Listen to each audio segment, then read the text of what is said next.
Ce qu'on sait, c'est qu'on est présent, on est là, on est en relation. Ça nous rend sensibles à une réalité qui va nous donner envie de faire tel dessin, raconter telle histoire. Et c'est ça qu'on essaie de garder le plus longtemps possible, dans ce rapport un peu empirique au lieu, de manière à ce que l'expérience soit la plus riche possible. Donc nous, on travaille avec ce qu'il y a, pas avec l'idée qu'on a de ce qu'il y aurait ou de ce qu'il faudrait montrer.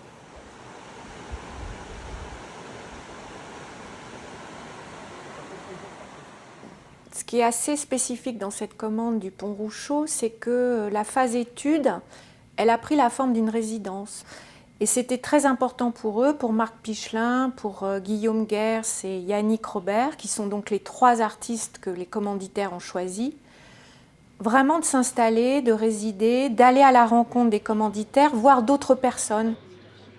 On fait plutôt un travail d'enquête sur quel est ce territoire, qui vit là, mais aussi d'enquête de comment nous, artistiquement, on se sent là-dedans, comment librement on a envie de dessiner, d'écrire quelque chose par rapport à un paysage ou par rapport à un visage. Ce qui se passe, c'est que donc on se présente, Marc arrive, il était déjà là sur place avec son micro, nous on arrive et le truc c'est de ne pas trop parler pendant qu'il interviewe la personne, donc nous on se pose, on essaie de s'effacer. Et on dessine. Quand on prend le temps de faire le portrait de quelqu'un, de l'observer déjà, de le regarder, c'est un outil de relation qui est très très puissant, qui nous permet de rentrer dans la confiance de la personne, dans l'amitié, qui après permet d'aller plus loin. Donc on fouille comme ça, on enquête, on circule et puis on commence à se raconter des histoires qui nous sont confiées ou des choses qu'on vit nous-mêmes sur le territoire. Et ça va constituer un corpus de quelque chose qui va après pouvoir éventuellement faire un livre. J'ai fait un rapide découpage, très très rapide. Puis après voilà, ça donne ça. Donc j'ai fait en sorte qu'on puisse lire le texte que Marc a préparé dans les bulles. Le Pont Rouchot est particulier, tu descends de la Charente. Tu as la Dordogne sur la main droite et la route de Haute-Vienne sur la gauche.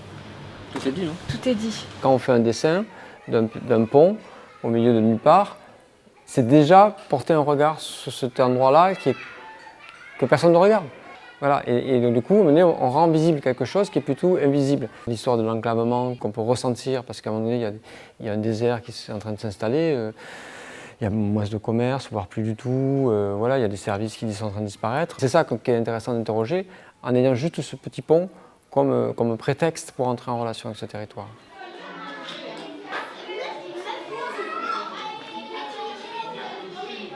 On est venu voir aussi quelque chose qui est un peu singulier ici, c'est un petit pont, le Pont Rouchot. Il y en a qui le connaissent, ce pont ? Dans le cahier des charges, les commanditaires ont cette demande-là, c'est de montrer que ce territoire, il est habité, mais il y a aussi le regard essentiel des nouvelles générations, des enfants. Et concrètement, les artistes ont passé toute une journée au centre de loisirs, et c'était un moment, là aussi, d'échange. C'était intéressant aussi de montrer que c'est peut-être intergénérationnel, une commande nouveau commanditaire, et déjà de sensibiliser des jeunes publics qui peut-être n'ont pas l'occasion non plus de voir des artistes tous les jours dans leur village. Et c'est ça l'enjeu en fait de notre présence ici, c'est comment on est présent à ce territoire avec nos pratiques artistiques. Et pas simplement pour faire des objets artistiques, enfin des œuvres, mais comment l'art peut participer de la vie de ces 3 communes, avec ce pont au milieu, et des questions qui se posent. Voilà. Waouh, je sais pas dessiner. Les grands, vous restez dehors et les CPCE, vous allez dans la salle